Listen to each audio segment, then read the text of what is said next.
If NLP is so good, why is my trainer so fat? Now, that is a comment I've heard a number of times over the years, and it's one of those tricky ones because a lot of people would say, well, is NLP got anything to do with weight loss? And other people would say, well, NLP does claim to be able to change your mind and basically make you a super person. Does NLP claim anything, actually? Or is it people that claim that? Just a thought. Anyway, but if NLP claims that you can be anything you want to be and do anything you want to do in life, then how come so many trainers are so fat?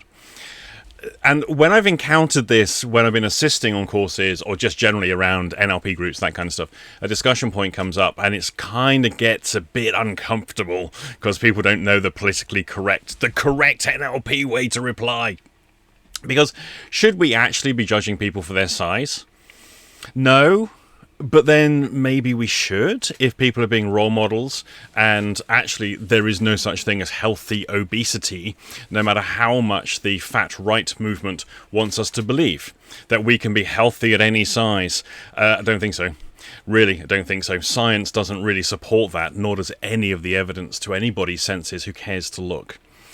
Oh, but I can be happy, and because I'm happy, and I'm happy with who I am, and I have accepted myself, then, yeah, okay, so what about the other issues like greed, lack of self-control, all of the issues we could attribute to people with obese issues? And actually, we can say, okay, those issues are irrelevant because people are free to choose. Well, is that a moral judgment, though? Because are people free to choose to do whatever they want? People can spend any money in any way they wish and eat whatever food in any quantities that they wish. But we don't afford the same value to anorexics. The pro-ana movement, the pro-bulimia movement, which is now deleted from the internet, which was very prevalent really in the early 2000s. We didn't allow that. That's a moral choice. Is it a moral choice? Is it a simple individual choice? Does it have social consequences? And when I talk about morality, it's, okay, so I can be greedy. It doesn't matter about anybody else. But maybe greed actually has been branded out. And now we don't talk about greed anymore. Now we have reframed that and rebranded it to be other things. So if NLP is so good, why is my trainer so fat? The political notion that comes back is, well, NLP is about a choice. Oh, okay, yeah, it's about choice. Okay, and that seems to satisfy everybody. But is it about a choice? Are people actually choosing to be that way? They're choosing that they can actually live that life and be quite happy with the health consequences and the long-term implications? I'm not so sure about that. It just seems a very convenient, politically correct way of answering that bypasses all the moral, ethical, social, cultural considerations around the question itself.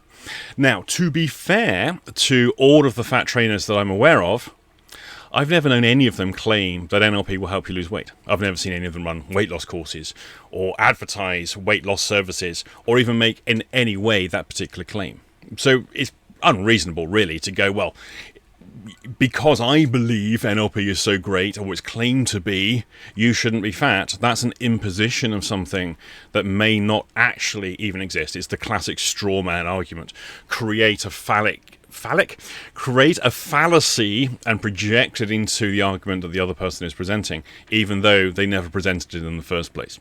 So it's pretty rude, in reality, to even think or reason in those ways. Or even to moralize about somebody else's weight or body size. Because is it a moral argument at all? Is it a medical issue? Is it a marketing issue? Or, as I believe it to be, a post-hypnotic issue?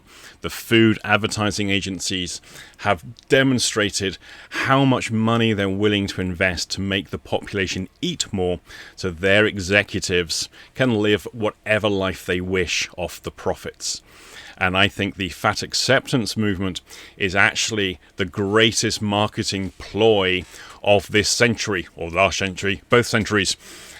Because essentially we can encourage everyone to eat more, and no one can object, because to object would make you politically incorrect. Now, so we can apply all of that stuff into the whole argument about whether being overweight is a choice. What about alcohol? You see, I've seen a video quite recently of somebody's uploaded, NLP trainer, who is absolutely pissed as a fart on the video. Now, Is that a good advert for NLP? Probably not. Is it a good advert for that person's training courses? Well, it doesn't seem to be doing too badly. Gets quite a lot of people on the courses, so clearly is doing okay. But is drinking a choice? Especially if the individual has a background of addiction, just like any other drugs. Alcoholics Anonymous, Narcanon or Narcotics Anonymous, other drug services generally advocate complete abstinence. And we know again from the research and evidence, abstinence is the way forward. The non-alcoholic will go, well, that's ridiculous. You can take it or leave it. You can learn to do that. You can make the choice whether you take it or leave it. Yeah, the evidence again of countless numbers of alcoholics over countless decades of alcoholic help, or help for alcoholics, has demonstrated that abstinence actually pretty much is the only way. Now, I get that within the anonymous movement, Alcoholics Anonymous movements and Narcanon, that there's this notion that once an alcoholic, always the alcoholic. So a person cannot have drunk for 40 years and go, hey, my name's Andy, I'm alcoholic. So they retain the identity of being the alcoholic, but they don't retain the behavior. And I think that has problems attached to it. But is it unrealistic? Because we know it is one of the most effective ways of getting people to actually stop drinking so much and destroying their lives. So it is an effective strategy, although it may be seen to be problematic when we look at it from the outside. Remember, it's very easy to judge what other groups of people are experiencing when we ourselves don't experience that particular reality. And then enter NLP, trainer with an addiction issue. Now we start to see, well, NLP gives me a choice. I can choose whether I drink or not. And that's a really good excuse to be a drinker, but without the identity. So they've actually flipped it over from being, I'm an alcoholic, but I don't drink, to being, I'm a drinker, but I'm no longer an alcoholic. Now, here's my point.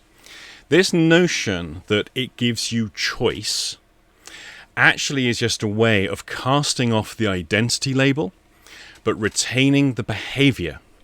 And of course, a lot of that, it's just a choice, is also a way of going into a denial about the consequences of the addictive behavior. Do you agree? Do you disagree? Do you have any other views on this one? Stick it in the comments section. I'll be interested in what you got.